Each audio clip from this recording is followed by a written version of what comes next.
Hey, what's up? It's Jim, and today I'm going to talk about the film The Butcher Boy from 1917. And this is the first video in my Buster Keaton review series where I go through the career of Buster Keaton, and this is the first appearance of Buster Keaton. However, this is not a Buster Keaton movie. It's not a Buster Keaton vehicle. He appears in it. He has a small supporting role, I guess you could say, but it's really a Roscoe Fatty Arbuckle movie. This is Roscoe Fatty Arbuckle's first film independently, leaving Max Sennett to make and produce his own films, and it just so happened that they saw Buster Keaton around the time and they recruited him to be in this film. Legend goes that he was just walking on the street and then someone saw him and recruited him to work for Fatty Arbuckle. There's other things that his agent sent him, all sorts of things like that, but he ended up coming in that day and they were just actually making the picture. He came in and did his small part. Buster Keaton's moment within The Butcher Boy is definitely one of the standouts of this short film, or this two-reeler. He just has that star presence about him, and I'm not saying that because he's Buster Keaton. It's fairly obvious that he is going to be something after watching this. A lot of that was because Buster Keaton was very well trained. He was a veteran at that point, but he was only about 21, 22, but he had been performing on stage since he was a baby, knew how to take a fall, knew how to take a punch, knew how to be on stage. He was a well-trained vaudeville performer, much like Roscoe Fatty Arbuckle, who had been working in vaudeville since he was a child, maybe not as long as Keaton, but certainly for a long time. So he got along great with these guys as they came up with gags. There was no script in films like this. They just kind of came up with the various funny things with molasses and Buster Keaton playing with a broom and getting hit with a sack of flour and messing with some guys playing chess in this general store. And it was definitely this momentous part of the movie and jump-started Buster Keaton's career. Fatty Arbuckle is working as a butcher boy in a country store, basically a butcher, but I guess they were called butcher boys at the time, I'm not sure. And he falls in love with the cashier, who is the daughter of the store owner, and then Buster Keaton's character of Buster comes in and creates some chaos, and there's a fight with flour, and then the owner of the store decides to send his daughter to a boarding school, even though they were, the butcher boy and her were talking about getting married and such. But whatever, they go to the boarding school, and that's the second half of the film in Fatty Arbuckle, to get into the boarding school because it says no men are allowed past the gates, decides to dress up like a woman, but also his rival, played by Al St. John, comes in also dressed as a woman so that he can stop him, and Fatty Arbuckle wants to try to see and be with the woman he loves, played by Josephine Stevens. I've seen the Fatty Arbuckle Buster Keaton films before, and I've seen Fatty Arbuckle films before, and I watched a few before this, and I don't think this is the strongest film in the world. You kind of just appreciate this film for what it jump-started. There are better Arbuckle films, and there are better Arbuckle Keaton films, certainly. The Arbuckle Keaton collaboration is probably primarily what Arbuckle is known for today, mostly because of the scandal. And if you look for any Fatty Arbuckle comedy shorts or Roscoe Arbuckle comedy shorts on YouTube, you can't find very many that don't have Buster Keaton attached to them. And so these aren't really representative of the stuff he was doing with Sennett and the stuff he had done before, and the Keystone Cops stuff a little bit. I mean, it is slapstick comedy and silent comedy, but I don't think it's like the best directed. I got the impression he had made films before, maybe producing them by himself. They came out a little rougher at first because they were trying to learn what was going on, but it's basically what this film started, which was Buster Keaton's career. It introduced Buster Keaton to the film world, and that's why you love it, and you don't, I guess, question that. And Buster Keaton, this kind of changed his life. He was ending his vaudeville show with his family. They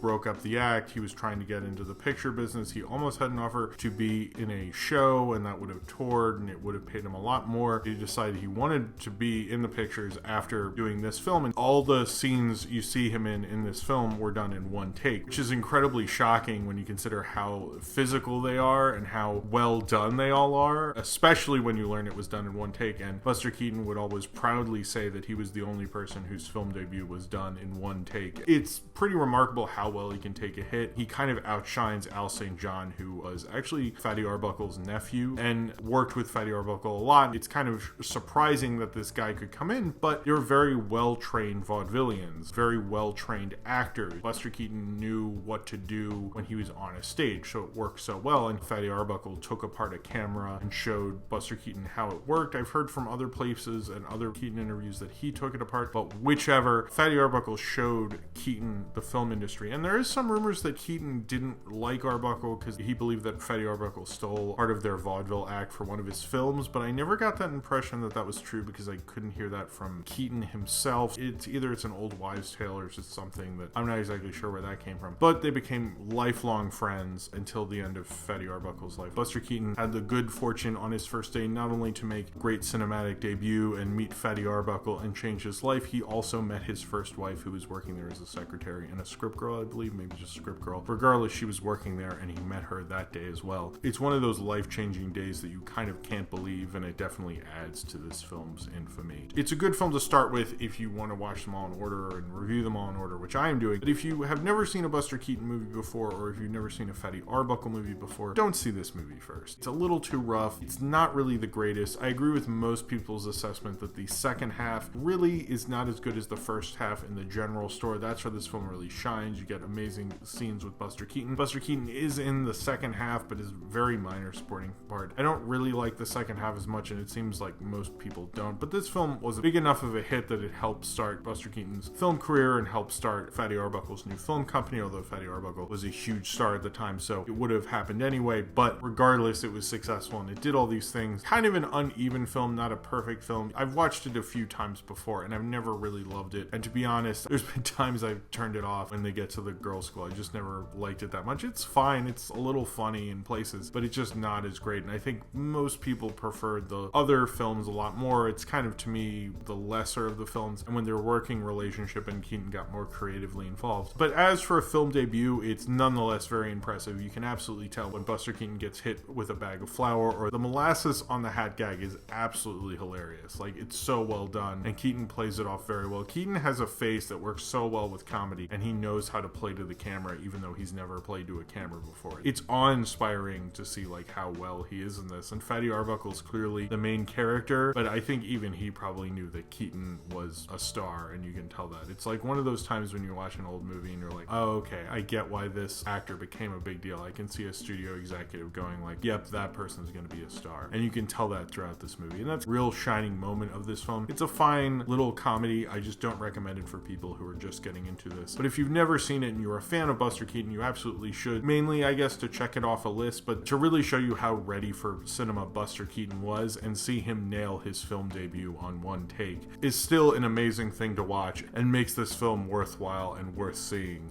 mainly for that. Although Fatty Arbuckle does have some good chuckles, but I think you're mainly watching it for one of silent film's greatest cinematic debuts, and frankly, it's worth that, although it is worth a little bit more because it is a little funny, but that's mainly the reason you're watching it, and if you're watching it just for that, you won't be disappointed, regardless of the quality of the rest of this short. So if you have seen The Butcher Boy and you would like to talk about it, then comment below in the comments and subscribe if you would like to. Check out my Buster Keaton review playlist if you're watching this right when this comes out. This will probably be the only thing there, but if you're watching this later, hopefully I will have more Buster Keaton reviews. Thank you very much for watching, and I hope to see you next time.